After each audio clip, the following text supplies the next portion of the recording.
Jason Reitman!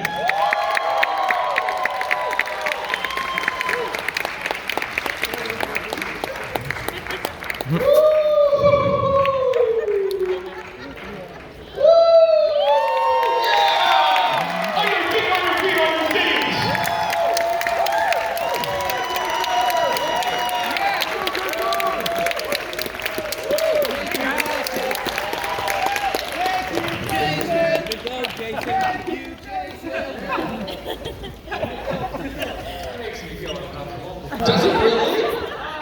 Why is that? You know, because I think it sounds sports related, and I'm Jewish, and I've never done anything sports related. I want to talk to you. How? About sports?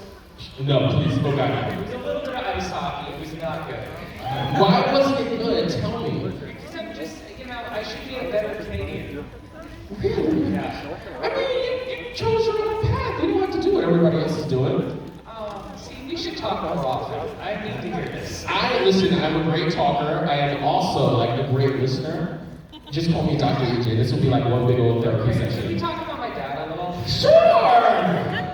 How excited was he for this? I think so for the moon. I mean, this is something that my father's wanted me to do for a long time.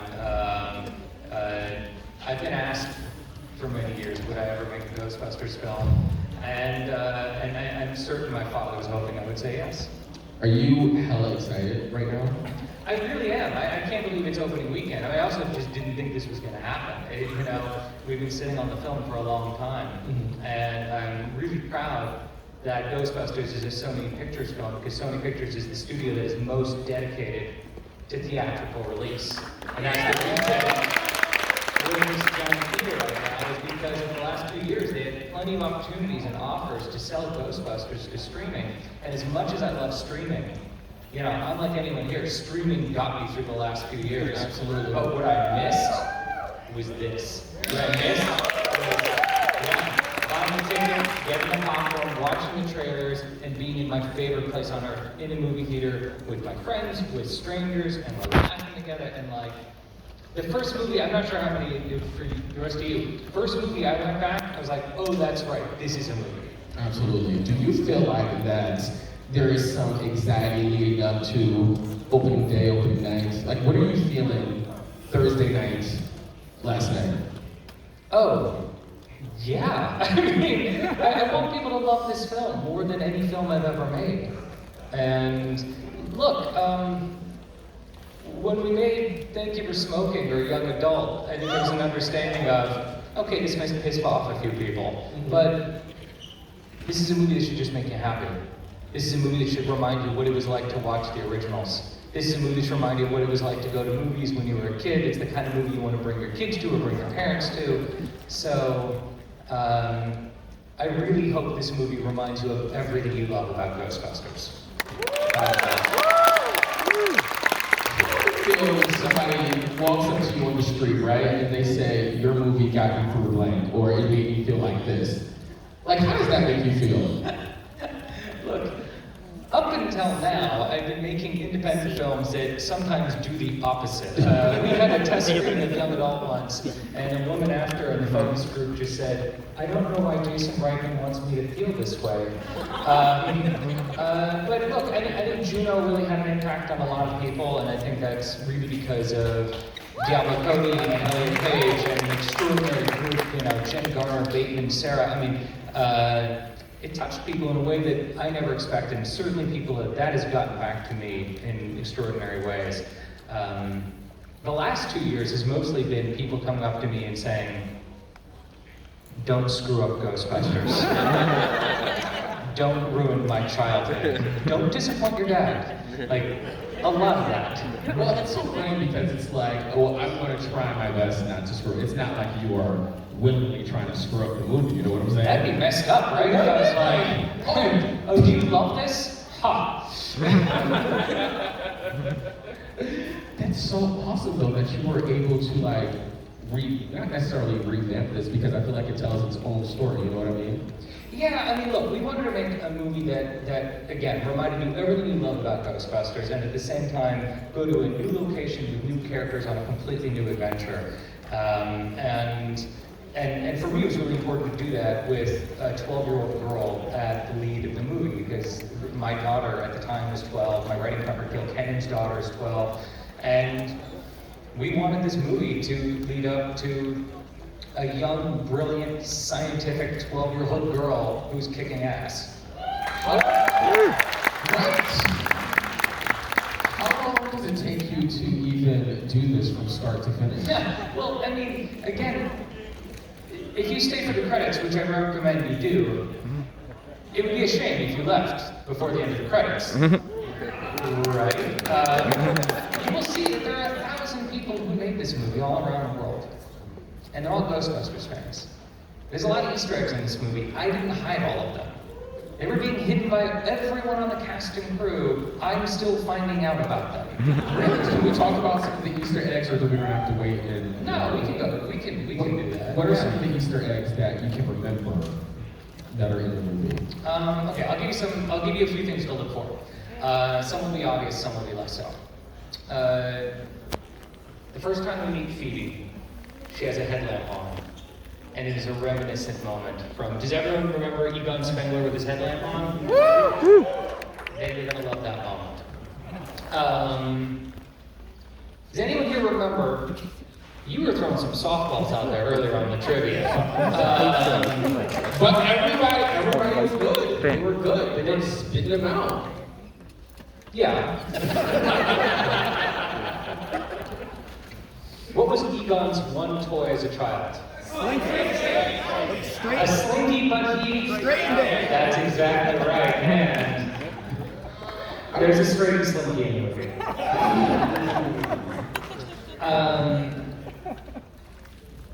If you see Phoebe in a purple t-shirt, try to look really close. In fact, you're in the perfect place. You're at IMAX. This is the perfect opportunity to see one of the great Easter eggs in this movie that no one has spotted yet, actually. Really? And it is in Phoebe's t-shirt, so look closely. Guys, you gotta make sure you pay attention. Let's see, what are my other favorites? There's a few shots where the design of the shot is actually meant to replicate a shot from the original. So there's going to be a time where you see Actor 1 comes flying out of the garage and around a corner, and it's a really obvious mirror of a shot from the '84 film. There's a shot of Trevor leaning over the hood of the car and fixing the car that mimics a moment when Dan Aykroyd was fixing the car in the original one, so Bernie walks up the door. Hold on, I made a list of Easter eggs to talk about. I love it. Aren't you loving this, guys? Sports molds and funguses, that should be obvious. The housekeeping hand tag that was on Benjamin's office in the original, look for that. A crunch bar. Everyone remember the crunch bar? Yeah. Why does he give Egon the crunch bar? Because? That's right, he earned it. Here's a fun one. There are 2 references to other films of my father's in this movie. My father was the producer of the St. Bernard children's films, Beethoven. Listen for that reference. And my father's first film, does anyone know the name of my father's first film? No, let's see. Not Animals. Meatballs? Meatballs? No. My mom actually paid for half of this movie. Really? Yes. And it was called Cannibal Girls. Look for that reference. You know, when you put something like that in the films, are you constantly racking your brain? Like, how am I going to fit this in? How are people? No? No, when Gil Kennan and I sat down to write this movie, we made a list of everything we wanted to see inside this movie, and we could only fit about a third of it in there. I mean, look, this movie is very much a new story about a new set of characters, and at the heart of them is this young girl named Phoebe. That said, we love movies, we love Ghostbusters, and we wanted this to be just a trip down memory lane in the most fun way possible. Shall we go to some Twitter questions? Oh God. Do you guys want to do that? Some Twitter questions? Kelly Spaz. That's literally what the name looks like. In the car, and it goes. It's always funny when like Twitter gives you a handle, you just take it. You're like, whatever Twitter gives Did you just give up? That's my handle. I'm fine with that. Sorry if you're in here, Kelly. In the car in Ghostbusters Afterlife, a recreation of the original car, or is it the same from the original movies? Well, we heard about the original. That's a great question, actually, because the car that was chosen for the original, that was chosen by Dan Aykroyd, is a 1959 Miller Media Cadillac, and they only made 100 of them. Really? Yeah. So the original one from 1984 is on the lot at Sony Pictures. So when you see people take pictures of the car on Sony lot, that is the real one. And I've actually been lucky. I've just been traveling around the world with this movie. I've gotten to meet Ghostbusters in Mexico, in the UK, I was in Amsterdam, I was in Paris, and there's an Ecto-1 in every one of these places. Is it really? Yeah, because there's Ghostbusters groups in every city. Are there any Ghostbusters group members here tonight? It's awesome. So when we see someone dressed up as a Ghostbuster, this is not an adult child. This is someone who loves Ghostbusters, but also is a member of a Ghostbusters group. And what these groups do is raise money for children's hospitals and do charity work around the world. They're amazing. It's really extraordinary. They do this everywhere. I don't care what country you go to, there's a Ghostbusters group there. They have their uniforms, they have their packs, they have the cars, they have their own patches, and they show up at hospitals and they raise money and they do incredible work. And I wish more people knew about that. Actually, how do you feel when you hear stuff like that? Just continuing the legacy of Ghostbusters, like when you hear how people go to hospitals and make children feel happy and things, like how do you feel when you hear stuff like that? It's extraordinary because I remember being on the set of this movie. There's a weird thing when you make a movie because you're doing this thing in a vacuum. You never know whether it's going to be good or bad, or whether it's going to have an impact or not. And when we made Juno, we made this tiny little movie about teenage pregnancy up in Vancouver, and we hoped that it would play film festivals and maybe some people would see it. And then I made some other films that I really thought would have an impact, and nobody's ever seen them. Like, you just never know what's going to happen. So, to have been on the set of Ghostbusters in 1983, and to watch my father be a part of a cultural touchstone is extraordinarily intimidating. You can imagine what it's like to grow up in the shadow of that. Right. And I was nervous my whole life about ever touching anything Ghostbusters, because I consider it precious. I really admire it, I really love it, I see the impact it has on people. It just makes people happy. It's the kind of movie people used to put into VCR because they just want to have a better day. Right. So to pick this up for just a moment, and pick up this baton, and pretend for a second like I'm just going to carry the baton for a second, it's really intimidating. But then to bring it out to audiences like this, and for them to embrace it, I'll never experience anything like this again in my life. And it's almost extra intimidating because it's something that your dad did. Yes! Right. And he was there the whole time. Right. Like, I want you to just like imagine for a second. Mine ran off 20 years ago. Okay, so then maybe we could just like, Dad, shut up! No, like honestly, like your folks, like, came with you to work every day, and weighed in on all of your decisions. Micromanage or no? He's a director. Like, we're both directors. And so, like, yes, we would get in fights sometimes, but then like, if you're on the phone and we're like talking about the movie and going over notes and we're getting into it, Right. it doesn't matter how hard we fight, at some point we have to stop and go, okay, how's mom? Right. Right. But at a certain point, are you like, Dad, this is my movie? Okay. I would never say that because Ghostbusters doesn't belong to me. Right. But it also doesn't belong to him, and that's the kind of crazy part. It belongs to everyone here. And we are. And we're not going to see these more Ghostbusters movies. What we wanted to do with this film was set the table.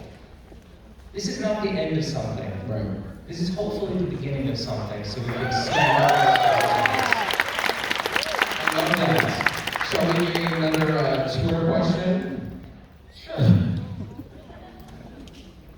So from DMGRBY 1971, after two successful Ghostbusters films directed by your father, was there anything that you learned from him, no matter how minuscule, that aided the production? Oh, you don't read the extra part? No. As a father myself, I can't imagine how proud your father is of you. Congratulations, that's like oh my God, congratulations. Thank you. Time, come on, timing. I don't understand why more people haven't seen Men, Women, and Children movie classics that came after Juno and no one I've seen in years. I love that part. Thank you. My father's my storytelling hero. I know that's true. And I can never even begin to list all the things I learned from him. But I'll do some fun stuff because we're talking about Ghostbusters tonight. Here's the best thing. You need wind. To make a Ghostbusters movie, and I want you to look for this tonight too. Ghosts showed their presence by wind. And we had a truck that was just fans. Everything from a leaf blower to a 6-foot ritter. You know someone's in the presence of a ghost because their hair starts to wave, their clothes start to move. And that goes back to the original. If you think about the guys approaching the library ghost in the first film, and the way their hair is moving, and the way their clothes are moving, and that's tricky. We had long sessions where we talked to this special effects guys who operate the fans how to make the wind seem magical. That's awesome. Right? It's fun. Right? Here we go, another Twitter question. What was your favorite part of working with the casting crew on this movie? Oh my God. Okay, so a lot of things. And you have to understand that I've been making movies with the same people forever. So my cinematographer, Eric Spielberg, who shot this film, we met when we were 15 years old. Like, we got dropped off on our first set because we couldn't drive yet. And he's the guy who shot my short films. He's the guy who shot my commercial. He shot Juno. He shot everything, you know? And I feel that way about Steve Morrow, my production sound guy who I work with, because since then we're smoking, or Jason Blumenfeld, my first AD, who we then do the commercials. I mean, it's intimidating making a movie like this, but I was capable of doing it because I had a crew that I've known forever. And these incredible people who I met up in Calgary, where we shot the film. It was one of those beautiful places on earth. I love that you work with your crew, because it's like they have your back. You know what I mean? Yeah, and they care. And look, I say this to young filmmakers all the time. It's not your job to try to convince, like, Darius Panji or Tom Siegel to come shoot your film. Find the people your age who you want to grow old with. Because on a shitty day on set, it's not going to matter how talented the other people sometimes. What's going to matter is that you love each other and you're in it together and you're going to hold each other up. That's what's going to matter on the bad days. What would you say to someone that's created a film, no one maybe have seen it, and they are discouraged? How do you convince that person to keep going? You have to tell stories every single day. I think there's this mistaken identity in film that you know what the film is from day one, like Hitchcock could storyboard everything, or that it's supposed to be, you made one thing and you're a genius because it's the first thing you ever made. If we approach guitar that way, or poetry that way, or painting that way, or literally any other art form, you'd think it was crazy if someone's like, I painted one painting, it's the first thing I ever painted. Judge me for my career on this. It's like, no, we grow. We're all still trying to figure out how to do this. I'm still trying to figure out how to do this. What I tell people is, there's two things that are going to happen simultaneously. One, maybe a little young for this movie. Just, that's tad young. It's PG-13. Two things are happening simultaneously. One, you're learning your skill. You're learning how to tell stories, and you're learning how to shoot, you're learning how to cut, and you should be telling stories in any way you can. I include TikTok. I've seen phenomenal TikToks that are really well cut and really well shot, and they tell a story and they're funny, and it sounds ridiculous, but it's true. This generation is making TikToks every single day. They are learning how to tell people films every single day. And the other thing, go have a life.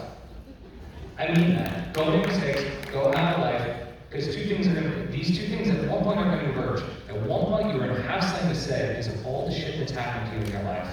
And right at that moment, when you were like, okay, I now have something to say because of what I've learned, You want the other side, the side that is learning how to tell stories, to meet with it. So by the point you know it, you have something to say, you know how to say it. You know what's interesting? I love, going back to your TikTok question, I feel like there have been so many people that have been discovered from social media because you realize how creative people are on TikTok and YouTube and things like that. So it's almost like an unconventional way for people to get discovered.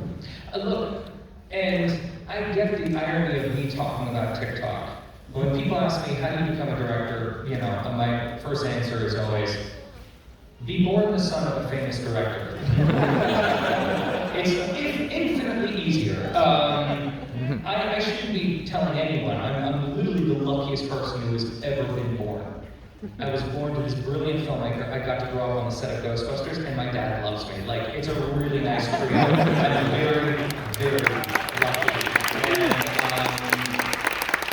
But I spent my life going to film festivals, watching people be discovered out of nowhere, and that's one of the most incredible things to be a witness to, is storytellers who are coming from everywhere, who are learning how to make movies in all kinds of ways. And when I look at TikTok, I look at social media, I see the democratization of filmmaking.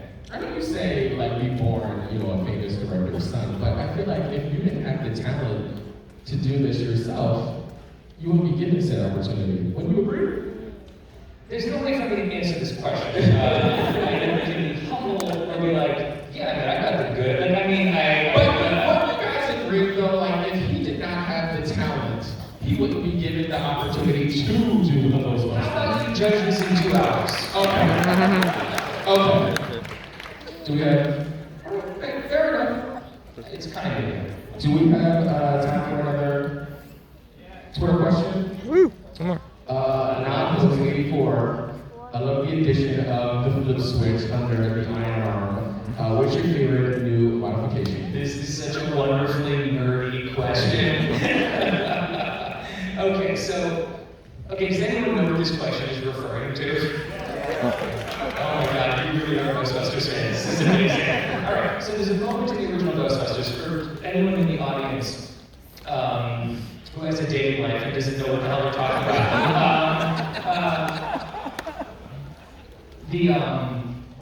There's a moment in the original Ghostbusters, I'm sure you remember, and they're in an elevator, right? And they're like, oh, I guess we've never tested this equipment, right? And they reach over and they turn on Egon's pack. And, you know, this large booming sound, and they back up because they're scared. Do you guys remember this moment? Mm-hmm. Right, it is right. Sorry. It's Ray. He reaches over and we never saw the switch. We never saw the switch, and we've never seen the switch in any of the Ghostbusters movies. And this was one of those things when Gail and I made that list. We're like, we're gonna see this switch on a proton pack. I'm so nerdy. I know how confused this sounds. No. But for us, this stuff was real. Look,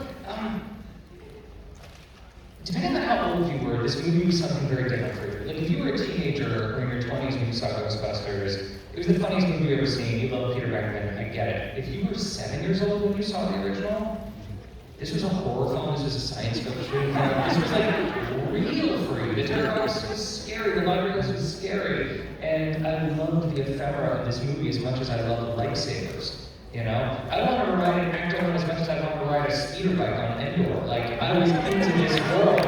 And so, yeah. If you understood the flip the switch moment when it happens, you're gonna be so happy. Particularly in IMAX, with the sound in here. It's gonna be good. It is gonna. So guys, are you super excited for this? Yeah!